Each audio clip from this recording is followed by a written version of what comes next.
In the heart of the mist-laden, emerald hills of Ireland, where the ancient stones whispered secrets of a time long forgotten, a chilling tale began to unfold. It was a night like any other, or so it seemed as the villagers of Doolin nestled into their beds, the soft glow of peat fires flickering against the cold stone walls of their cottages.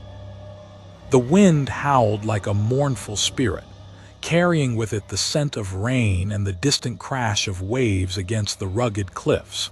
But this night was different, for the air was thick with an unnameable dread, a sensation that clung to the skin and coiled around the heart like a serpent. In the small, dimly lit pub at the edge of the village, old Seamus O'Connor sat by the fire, his gnarled hands wrapped around a mug of warm, dark ale.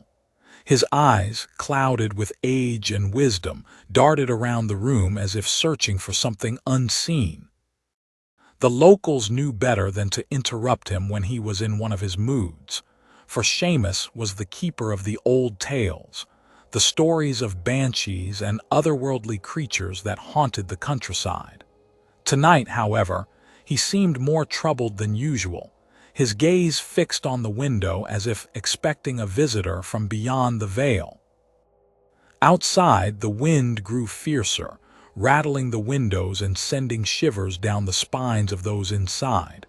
The villagers exchanged uneasy glances, their conversations dwindling to hushed whispers. It was then that a sound pierced the night, a sound that froze the blood and turned the marrow to ice.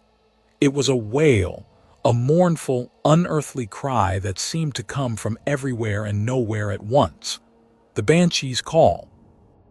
The villagers froze, their hearts pounding in their chests as the sound echoed through the village.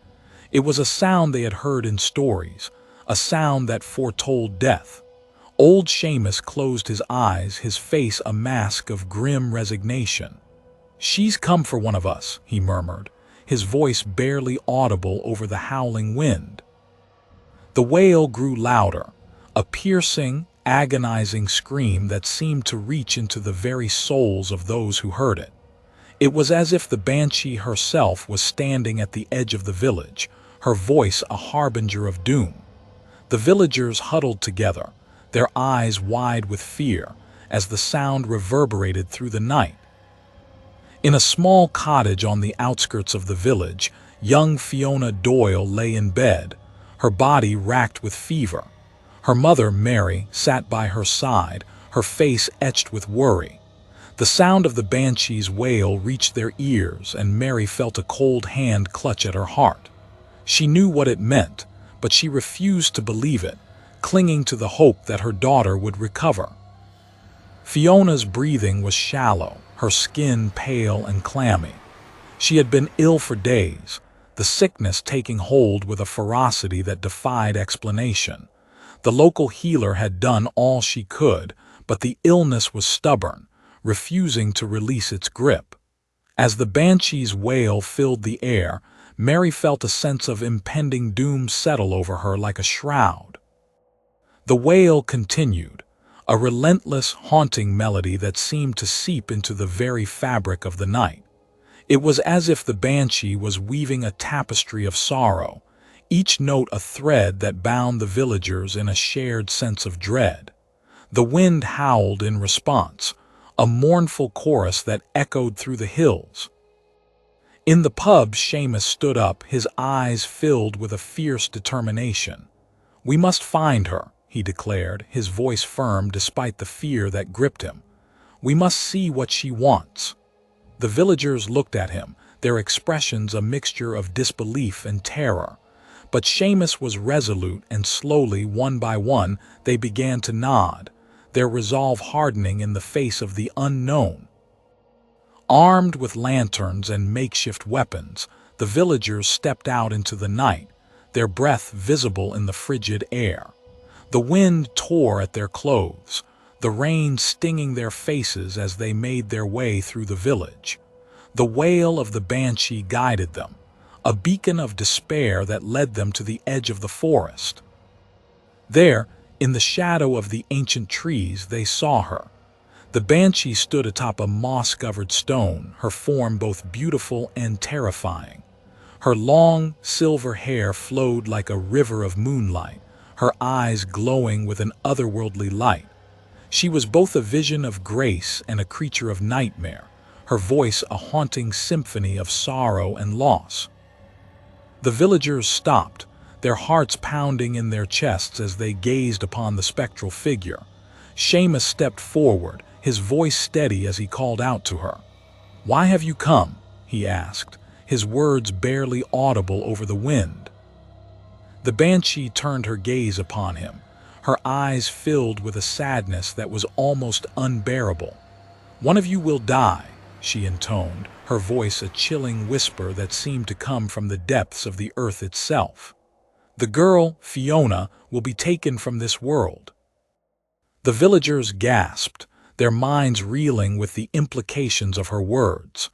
Mary, who had followed them, felt her knees buckle, her heart shattering into a million pieces. She knew then that her daughter was doomed, the Banshee's prophecy a sentence of death. Seamus, however, was not ready to accept this fate. "There must be a way," he insisted, his voice filled with a desperate hope. "Tell us, how can we save her?" The Banshee regarded him with a look of pity, her expression softening for a moment. "There is no saving her," she replied, her voice tinged with a sadness that was almost human. "But you can ease her passing." With those words, the Banshee turned and vanished into the forest, leaving behind a silence that was deafening. The villagers stood frozen, their minds struggling to comprehend the events that had just unfolded. Mary, her heart heavy with grief, turned and ran back to her cottage, her mind filled with a single thought: to be with her daughter in her final moments. As the villagers dispersed, Seamus remained, his mind racing. He knew that the Banshee's words were not to be taken lightly, but he also knew that there was always a way, a loophole in the fabric of fate. He resolved to find it, to save Fiona from the clutches of death. The night wore on, the storm raging with a ferocity that matched the turmoil in Seamus's heart. He spent hours poring over the old books, searching for a solution, a way to defy the Banshee's prophecy. As the first light of dawn began to break, he found it, a single, ancient text that spoke of a ritual that could avert the inevitable.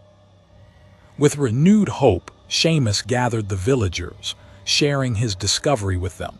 Together they prepared for the ritual, their hearts filled with a mixture of fear and determination. As the sun rose over the hills, they made their way to the cottage where Fiona lay, her life hanging in the balance. The ritual was a desperate, last-ditch effort, a final plea to the forces of the universe. As the villagers chanted, their voices rising and falling in a haunting melody, Seamus performed the ancient rites, his hands moving with a practiced grace. The air crackled with energy, the very fabric of reality seeming to shift and bend. And then, just as the first rays of sunlight touched the cottage, the Banshee's wail filled the air once more.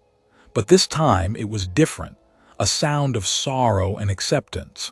The villagers watched in awe as the spectral figure appeared, her eyes filled with a newfound respect. "You have defied fate," she said, her voice a soft whisper that carried the weight of eternity. "The girl will live." With those words she vanished, leaving behind a sense of peace that was almost palpable. The villagers let out a collective sigh of relief, their hearts filled with gratitude and wonder. Seamus, his face etched with exhaustion, allowed himself a small smile. He had done it. He had saved Fiona from the jaws of death. As the sun rose higher in the sky, the villagers returned to their homes, their minds still reeling from the events of the night. The tale of the Banshee and the girl who defied death would be passed down through the generations, a testament to the power of hope and the resilience of the human spirit. In the days that followed, Fiona recovered, her strength returning with each passing day. The villagers marveled at her miraculous recovery, their hearts filled with a renewed sense of wonder at the mysteries of the world. And Seamus, the keeper of the old tales, continued to share his stories, his voice a bridge between the past and the present, a reminder of the magic that lay just beneath the surface of everyday life.